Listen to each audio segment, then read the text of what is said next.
Αδελφοί μου και αδελφές μου, βαδίζομαι προς το τέλος αυτής της περίοδου κατανοίξεως, αλλά και πνευματικού αγώνος.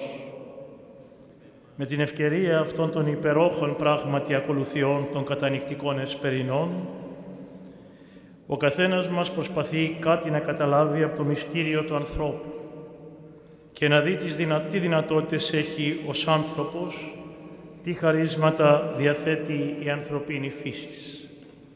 Και έτσι προσπαθήσαμε λίγο στους προηγούμενους κατανοητικούς εσπερινούς να βρούμε ευκαιρίες και αφορμές για να διακρίνουμε τα όρια της ανθρώπινης φύσεως.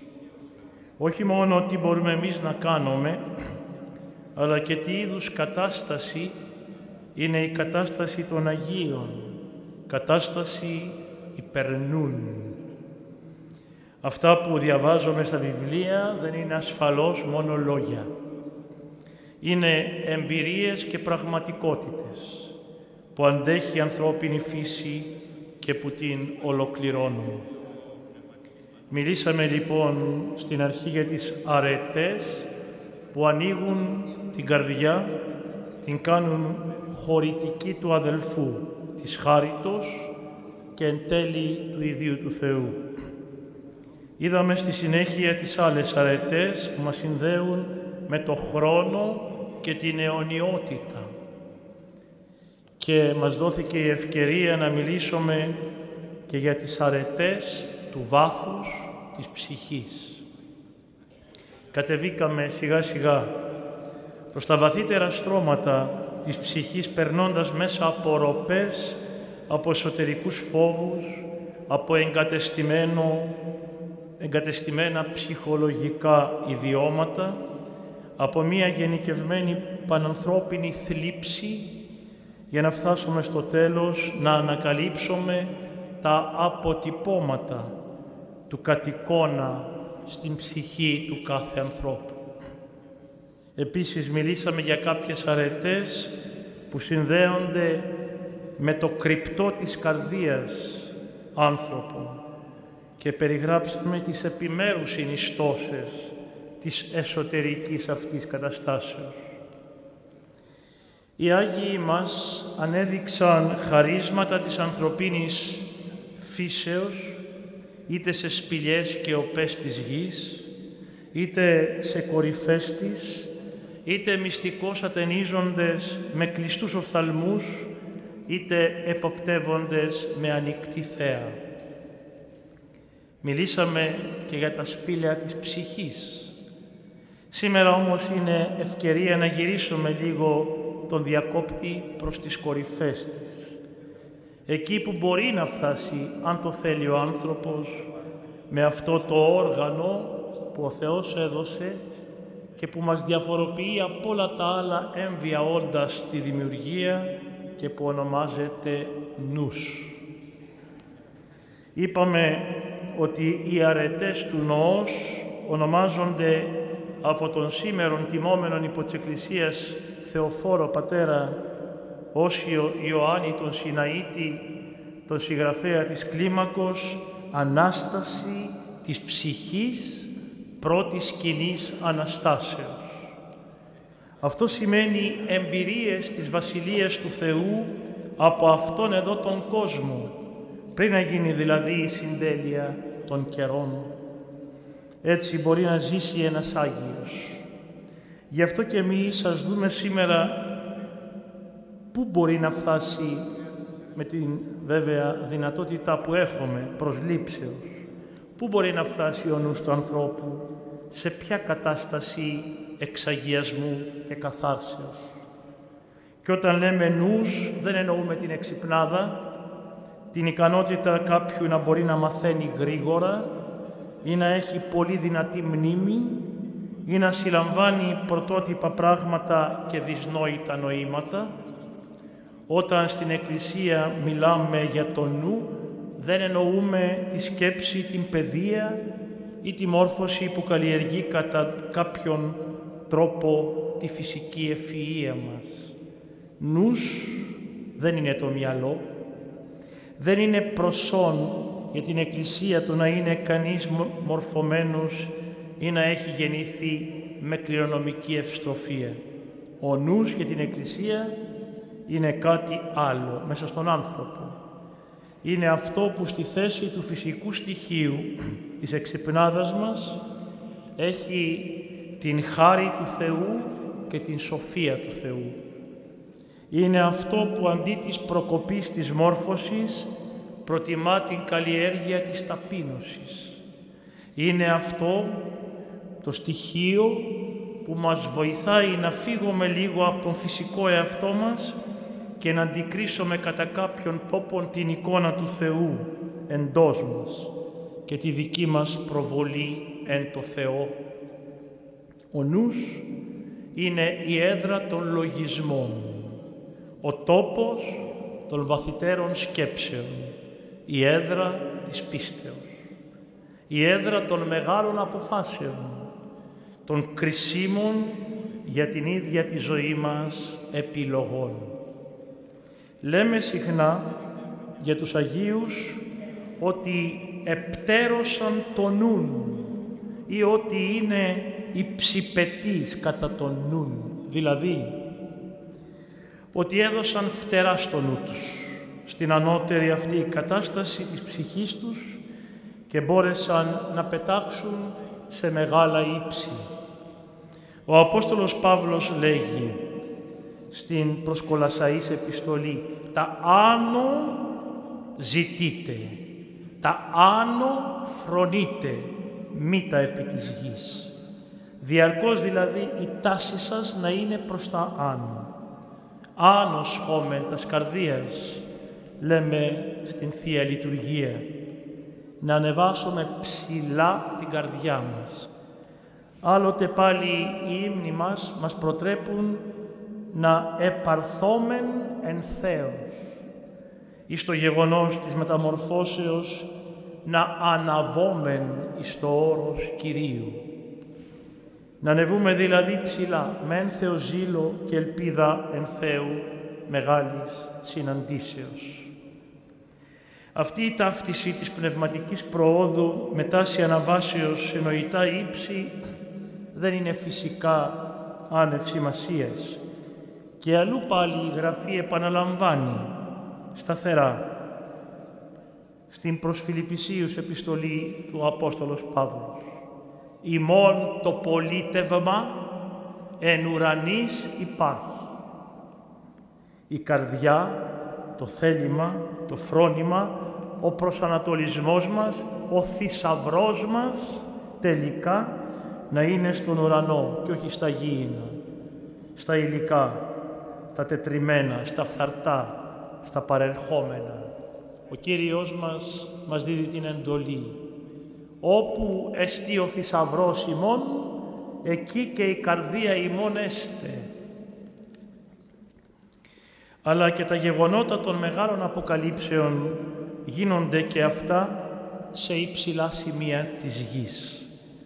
Ένα παράδειγμα από την Παλαιά Διαθήκη είναι η θεοφάνεια του Μωυσέως στο όρος Σινά, στο όρος Χορίβ. Οι περιγραφές του βιβλίου της Εξόδου παρουσιάζουν τους Ισραηλίτες να ανέρχονται, να παραμένουν στους πρόποδες του όρους και τον Μωυσή να ανεβαίνει πιο ψηλά στην κορυφή, στην Αγία κορυφή του όρους Χορίβ και εκεί να δέχεται το θέλημα του Θεού υπό την μορφή των εντολών. Αλλά και ο προφήτης Ηλίας στο Καρμίλιον όρος βλέπουμε να έχει τις θεοπτικές εκείνες καταστάσεις και εμπειρίες της συνομιλίας του με τον αιώνιον Θεόν. Όταν περάσουμε στα γεγονότα της Καινής Διαθήκης και της παρουσίας του Κυρίου σε όλη την περιοχή της Γαλιλαίας, θα συναντήσουμε το ίδιο φαινόμενο. Δύο χαμηλά βουνά υπήρχαν στην περιοχή. Το Θαβόρ στη Γαλιλαία και το όρος των Ελαιών στα Ιεροσόλυμα. Στο Θαβόρ γίνεται η μεταμόρφωση. Στο όρος των Ελαιών επιτελείται η ανάληψη. Μην ξεχνάμε άλλωστε ότι και ο μυστικός δείπνος έγινε εν υπερό τόπο.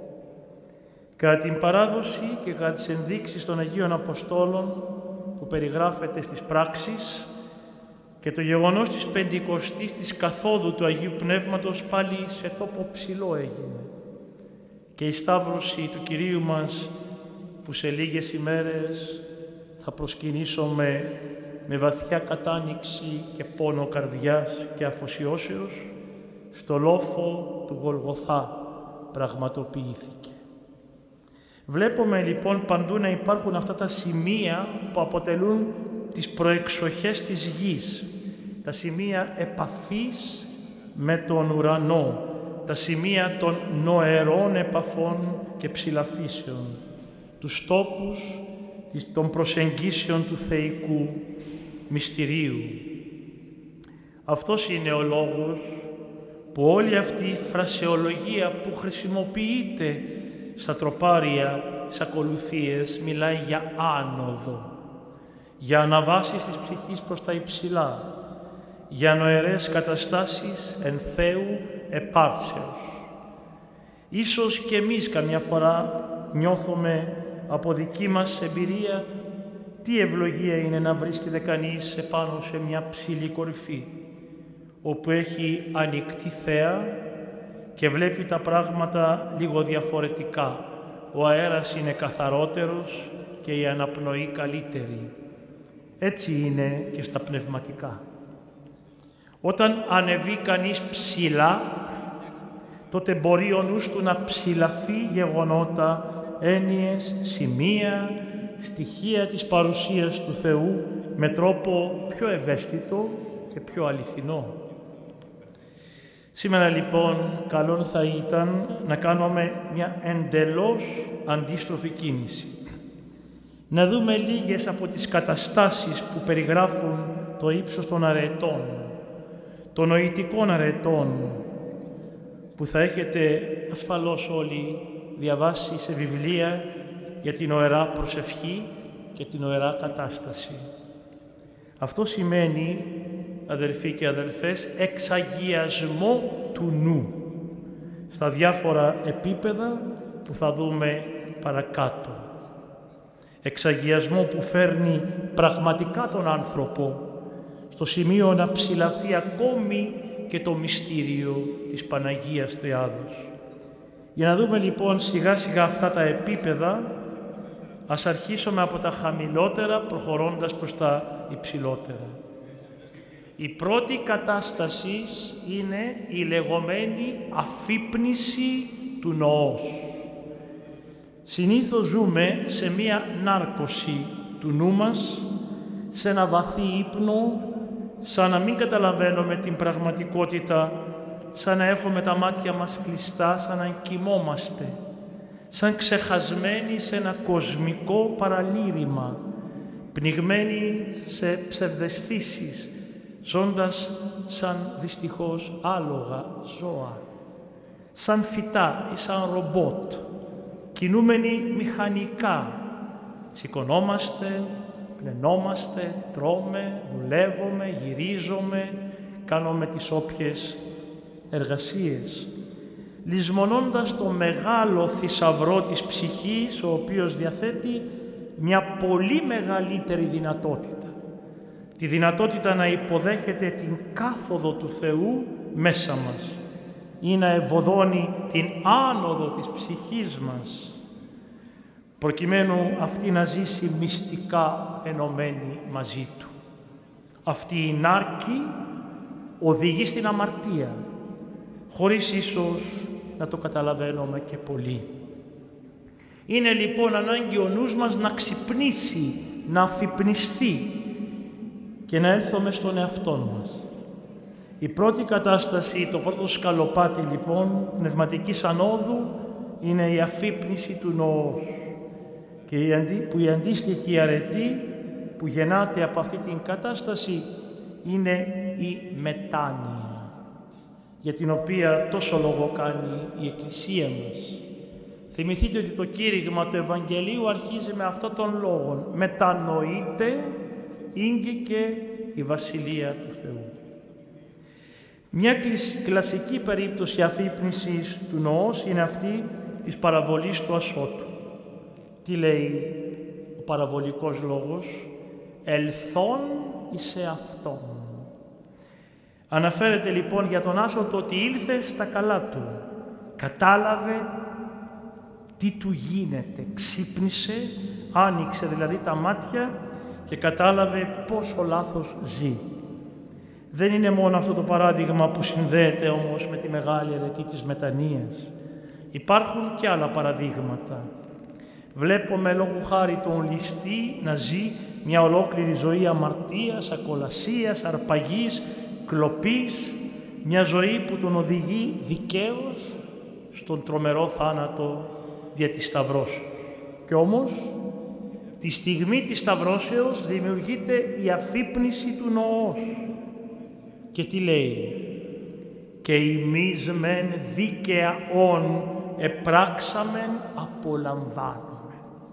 Ξυπνάει και κλέβει τον παράδεισο. Αλλάζει άρδιν και από άνθρωπος των παθών, των αμαρτιών, των υλικών δεσμεύσεων γίνεται αετός για τον παράδεισο. Ίδιο παράδειγμα δεν είναι και ο Ζακχαίος? Πόσο μεγάλη ήταν η αλλαγή του Ζακχαίου. Ένας αρχιτελώνης που το μυαλό του ήταν συνεχώς στο πώς να μαζεύει χρήματα, πώς να πίνει το αίμα των συνανθρώπων του. Ανεβαίνει ξαφνικά σε ένα ψηλό σημείο, στη Σικομορέα, και εκεί γίνεται μέσα του η μεγάλη αλλαγή. Και από το να παίρνει γυρίζει το μυαλό του στο να δίνει. Ιδού, λέει, τα ημίση των υπαρχόντων μη δίδομη της πτωχής και ή την οστή εσυκοφάντης άρπαξα δηλαδή αποδίδομη τετραπλούν. Φοβερή αλλαγή. Το ίδιο γίνεται και με την πόρνη. Το ίδιο γίνεται και με τον Απόστολο Παύλο, τον πρώην διώκτη, που σκεφτείτε ήταν εκείνος που κρατούσε τα ενδύματα των λιθοβολισάντων, τον Άγιο ένδοξο πρωτομάρτυρα και πρωτοδιάκονο Στέφανο. Και μεταμορφώνεται αυτός ο διώκτης που έτρεχε προς Δαμασκόν πνέον μένεα, φόνου και απειλής για τους μαθητάς του Κυρίου σε Απόστολο, σε κήρυκα του Ευαγγελίου και τελικά σε μάρτυρα της παρουσίας του Θεού στη ζωή του κόσμου. Γι' αυτό λοιπόν τη Μεγάλη Τρίτη θα ακούσουμε δεινών η ραθυμία, μεγάλη η μετάνοια. Αυτή η αλλαγή και η αλλίωση είναι η μετάνοια και συνδυάζεται με την πρώτη κατάσταση, την αφύπνιση της ψυχής, που είναι τόσο αναγκαία για όλους μας, γιατί καλούμεθα να αφήσουμε τον ύπνο, να σηκωθούμε όρθιοι, να αντικρίσουμε τα πράγματα όπως ακριβώς έχουν. Δεύτερη κατάσταση, λίγο παραπάνω από την πρώτη, είναι η λεγόμενη μετάθεση του νοός. Διαβάσαμε στους χαιρετισμούς «Ξένων τόκων ειδώντες, ξενοφόμεν του κόσμου το νουν προς ουρανών μεταθέντες». Αυτό σημαίνει να γυρίσουμε την καρδιά μας και αντί να είμαστε άνθρωποι της υλικότητος, των ορμών, των καθημερινών παθών και αδυναμιών, της μοιοπίας, της επίγειας προοπτικής, να κοιτάξουμε προς τον ουρανό. Έρχεται η Εκκλησία μας και μας λέει πως το δεύτερο που έχουμε να κάνουμε είναι να μεταθέσουμε το νου μας, να πάρουμε την απόφαση να κινηθούμε προς την άλλη κατάσταση, την κατάσταση του ουρανού και της Βασιλείας του Θεού. Είναι αυτό που έκανε ο άσωτος πάλι όταν είπε «Αναστάς πορεύσομαι προς τον Πατέρα μου. Θα σηκωθώ και θα πάω». Και πήγε. Αυτό είναι η μετάθεση. Ας δούμε λίγο όλη μας την ζωή, τότε θα διαπιστώσουμε όλοι μας ότι δεν έχουμε ορθό κριτήριο. Μας λείπει μια άλλη μεγάλη αρετή, η αρετή της ορθοφροσύνης. Να μπορούμε να φρονούμε, να σκεπτόμαστε, να αποφασίζουμε ορθά, με τα συνέσεως και σοφίας. Να μπορούμε δηλαδή να βλέπουμε τα πνευματικά ή τουλάχιστον να τα ποθούμε και όχι απλώς να μένουμε γατζωμένοι στα γήινα και τα καθημερινά. Φεύγουμε και από τη μετάθεση του νοός και πάμε σε μία τρίτη κατάσταση. Αυτή είναι η διάνοιξη του νοός. Αναφέρεται στο κατά Λουκάν Ευαγγέλιο ότι ο Κύριος μας σε κάποια από τις εμφανίσεις του στους μαθητάς μετά την Ανάσταση πορευόμενος προς Εμαούς διήνυξεν αυτόν το νουν του συνιένε τας γραφάς. Τους άνοιξε το μυαλό και κατάλαβαν εκείνη τη στιγμή τα νοήματα των γραφών. Αυτό είναι μια άλλη κατάσταση. Το να μπορεί κανείς να έχει το νου του ανοιχτό είναι η κάθαρση του νου. Είναι η δυνατότητα του να μπορεί όχι μόνο να θέλει το καλό, αλλά και να το καταλαβαίνει, να το αντιλαμβάνεται. Γι' αυτό με την κατάσταση αυτή συνδυάζονται δύο άλλες αρετές, η σοφροσύνη και η απάθεια. Σοφροσύνη σημαίνει να έχει κανείς σώα στα σφρένας, όπως το λέει και η ίδια η λέξη. Να έχει αγνότητα, καθαρότητα, ειλικρίνεια και διαφάνεια. Με αυτόν τον τρόπο ανοίγει το μυαλό μας και μπορεί η ψυχή μας να δεχθεί τα μηνύματα του Θεού, την χάρη και την ευλογία Του και να τα υποδέχεται αμόλυντα. Η επόμενη κατάσταση είναι ο φωτισμός του νοός. Φωτισμός σημαίνει το να μπορεί πλέον να φωτίζεται το μέσα μας.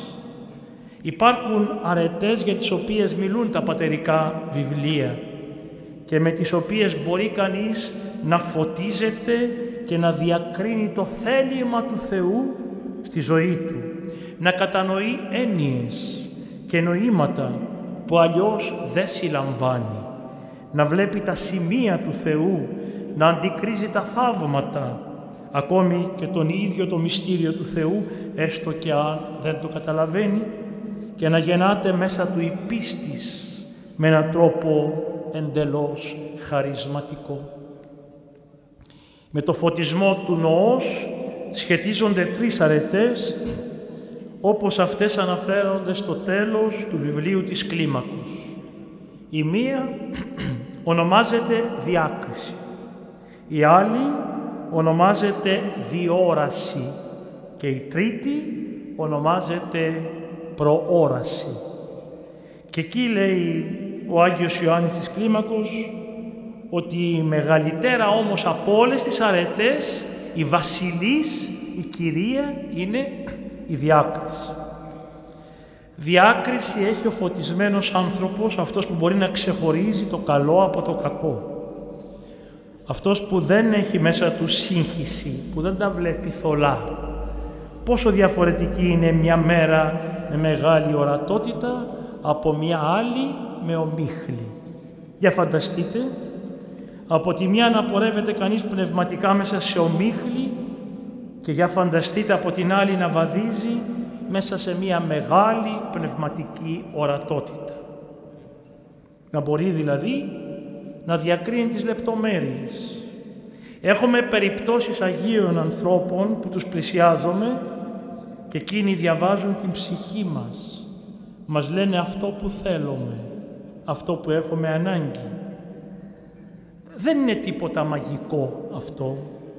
Είναι τόσο καθαροί που μπορούν να δουν και την ψυχή μας. Είναι τόσο άειλοι που μπορούν να διακρίνουν τα πνευματικά πράγματα. Έτσι δεν συνέβη με τον γέροντα Παΐσιο ή τον γέροντα Πορφύριο. Θα έχετε επίσης ακούσει για συγχρόνους Αγίους όπως αυτοί που ανέφερα, που διέθεταν το χάρισμα της διοράσεως. Υπάρχουν όμως και απλοί άνθρωποι που το διαθέτουν, αυτό το χάρισμα. Μία απλή, ταπεινή ψυχή εκεί κάτω στη Μεγαλόνισσο Κρήτη είναι γερόντισσα Γαλάτια, η οποία έχει αυτό το χάρισμα της διοράσεως.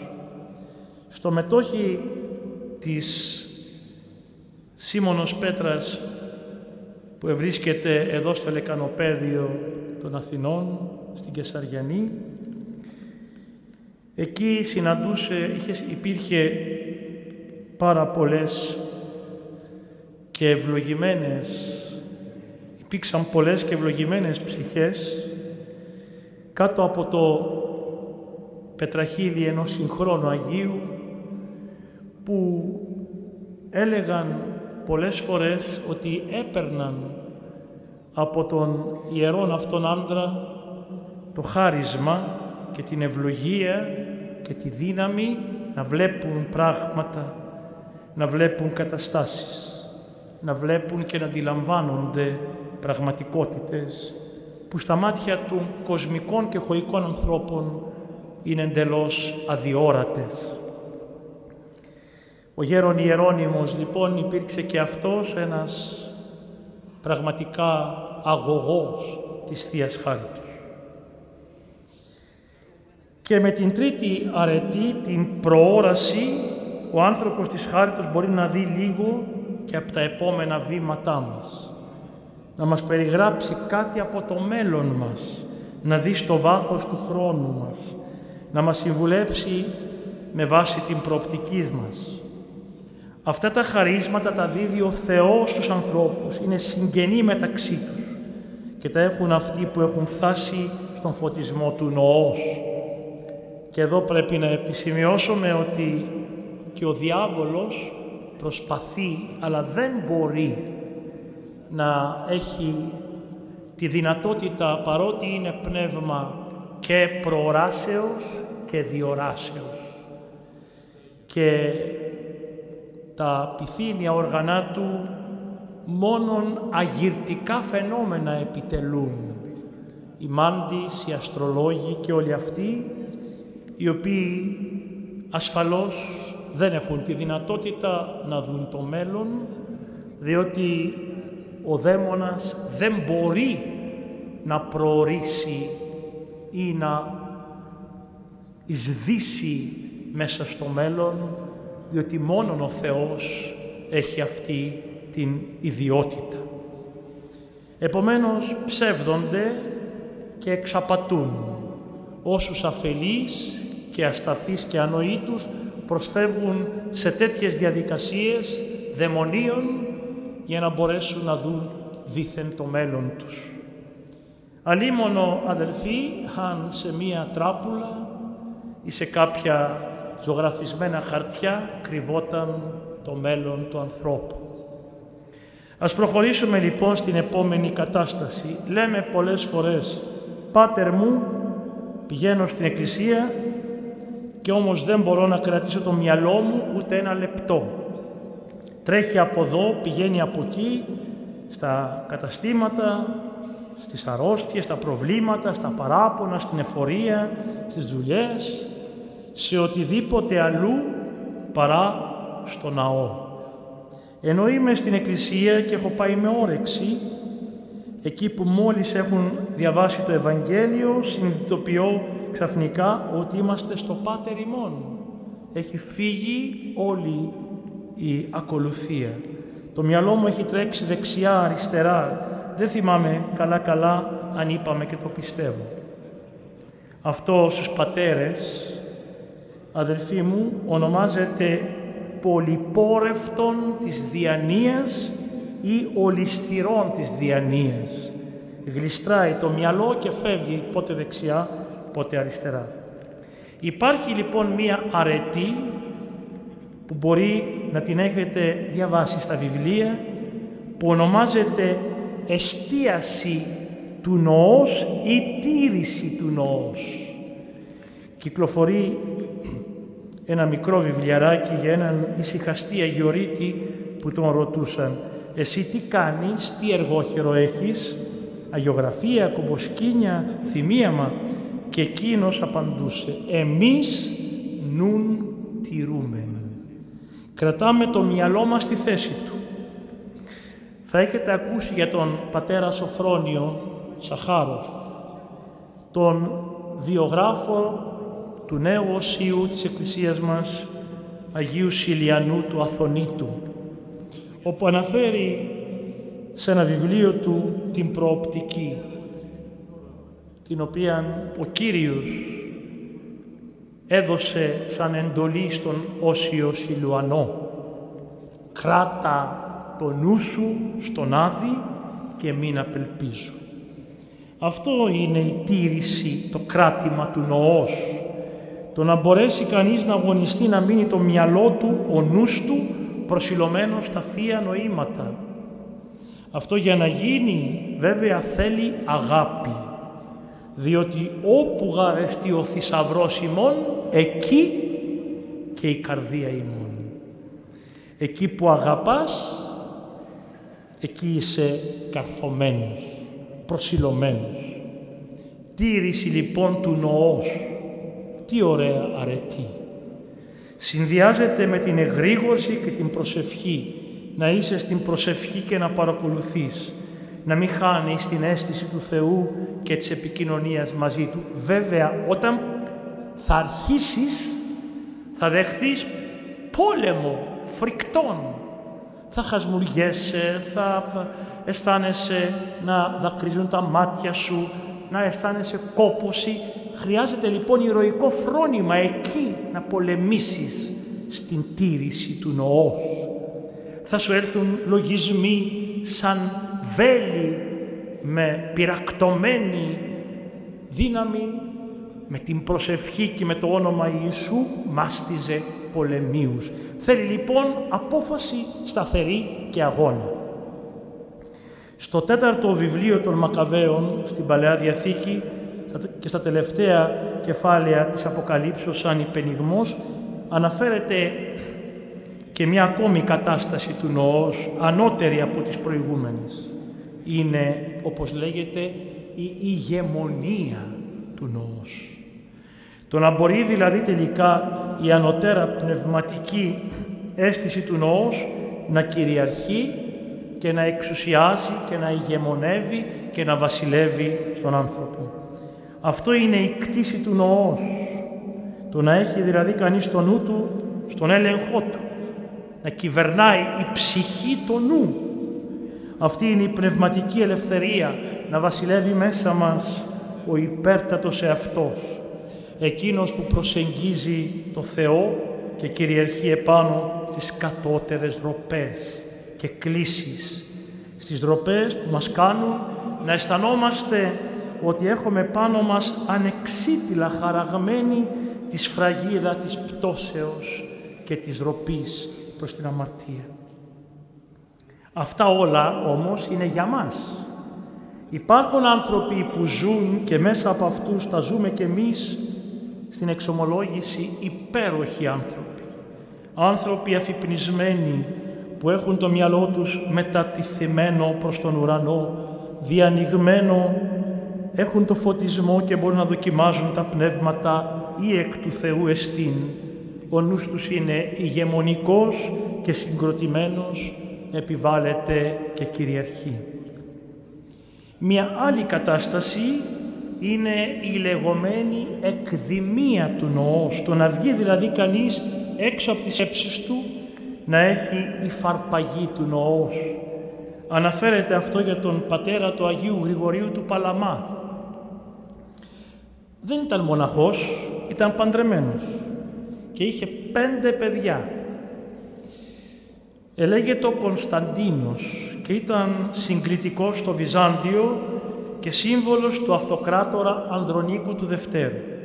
Και όμως, κατά τη διάρκεια των αυτοκρατορικών παρακαλώ διασκέψεων, είχε τέτοιο ξεχύρισμα αγάπης, φωτισμού, καταστάσεως προσευχής, στηρίσεως νοός, ώστε ο νους του έφευγε και δεν αντιλαμβάνει το τι γινόταν γύρω του. Και συχνά προσπαθούσαν οι υπόλοιποι να τον ξυπνήσουν, να τον επαναφέρουν στη συνειδητή πεζότητα. Όχι επειδή κοιμόταν, αλλά επειδή η σκέψη του είχε φύγει από αυτά που συζητούνται. Και έλεγε ο αυτοκράτορας Ανδρώνικος, αφήστε τον, Τον προτιμούμε προσευχόμενο παρά σκεπτόμενο. Τόσον αγάπησαν τον Θεόν μερικοί, ώστε εξεδίμησαν κατά κάποιον τρόπον. Έφυγε ο νους τους από τα γήινα, έφυγε από τον έλεγχο του δικού τους λογισμού και της δική τους δυνατότητος. Εκχώρησαν αυτοί το νου τους πλήρως των Θεών, προσχώρησαν ολοκληρωτικά σε Αυτόν και χώρεσαν κατά χάριν τον αχώρητο Θεό, αλλά όλο αυτό προϋποθέτει αγώνα και πόλεμο. Τι ωραίο που είναι να κάθεται κανείς και να έχει καθαρό τον άνω όροφο της ψυχής του. Να μην έχει όλα τα δηλητήρια, την κρίνια, τα γήινα, τις μικρότητες, τις αντιπάθειες, τους λογισμούς, τα ψυχολογικά και να είναι η ψυχή του πεντακάθαρη στη σχέση της με τον Θεό και τότε αγαπά την προσευχή. Τότε ζει τη σταύρωση του νοός σε υψηλό σημείο στο Γολγοθά, τη μεταμόρφωση στο Θαβόρ, τη φανέρωση του Θεού πάνω στο Σινά, ζει την ανάληψη, εκδημεί ο νους του πάνω στο όρος των ελαιών, χαίρεται να βρίσκει χρόνο και καιρό για να ομιλεί μαζί του.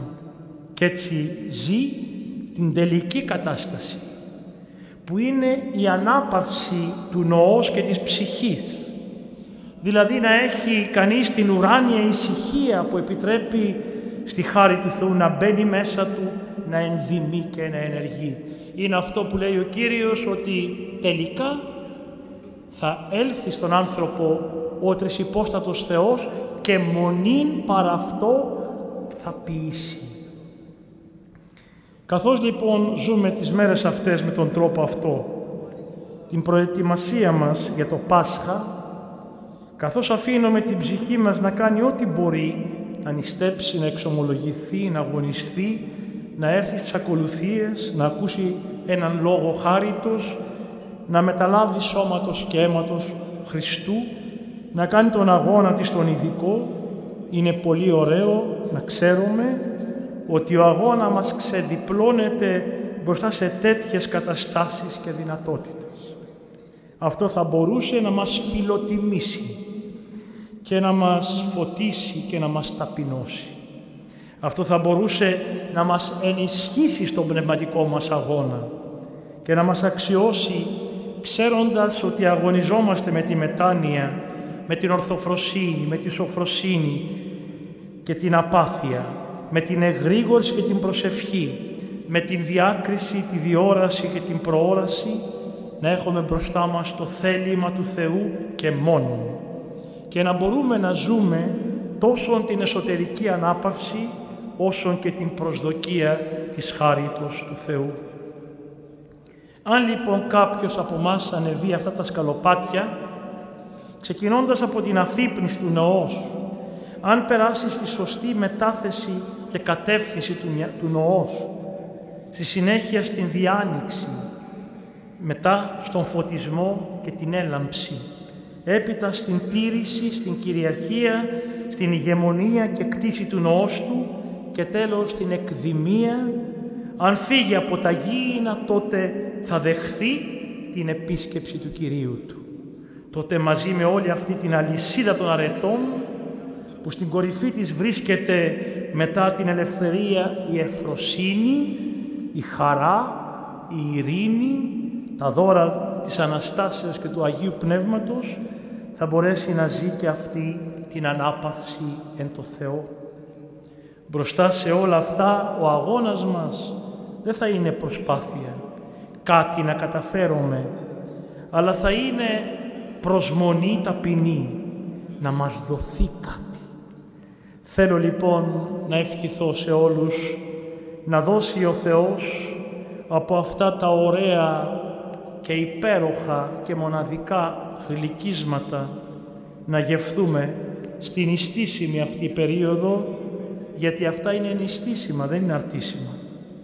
Αυτά να δώσει ο Θεός και να περάσουμε μετά έτσι από αυτή την ωραία επιθυμία στην Αγία και Μεγάλη Εβδομάδα. Εκεί δεν έχει τέτοια γλυκίσματα, εκεί έχει άλλες γεύσεις. Γεύσεις μυστηρίου και θείας αποκαλύψεως. Έχει εκεί γεύσεις θείου έρωτος. Έως ότε καταλήξαμε στο μεγάλο δείπνο που η τράπεζα γέμει και ο μόσχος πολλής, και αυτή δεν είναι άλλη από την Κυριακή του Πάσχα. Θα περάσουμε από το μυστήριο του έρωτος. Οι άνθρωποι ζουνε πολλές φορές αυτή την μεταπτωτική παράχρηση της αγάπης, αυτή την σαρκοπάθεια, την φεδρότητα. Αλλά αν κανείς πάρει με λίγο νου, όχι πολύ, ένα σκαρπέλο και ξύσει λίγο αυτό το αντικείμενο του πόθου των πολλών που είναι το σώμα, θα φύγει γεμάτος δέος, φόβο και αηδία, βλέποντας το τι ποθεί. Έναν υπέροχο μεν συνειρμό από μύες, νεύρα, οστά και εσωτερικά όργανα, που όμως δεν μπορεί να είναι το αντικείμενο του πόθου μας. Το αντικείμενο του πόθου μας και η ουσία και η αναγωγή της ζωής μας είναι ο Κύριος. Είναι ο Χριστός Ιησούς, το ακρότατον εφετών, ο άκρος έρωτας κάθε ανθρωπίνης υπάρξεως. Σε λίγες μέρες θα έχουμε φτάσει σε αυτό. Αλλά αδελφοί μου, περνούν τα χρόνια πολλές φορές και χάνονται οι ευκαιρίες, όπως αυτή εδώ της Μεγάλης Τεσσαρακοστής, και εμείς παραμένουμε οι ίδιοι και οι ίδιοι και απασχολούμαστε με τα ίδια και τα ίδια. Μοιάζομαι σαν αυτούς που βλέπουν μόνο όνειρα και μπερδεύονται με τα σεντόνια τους.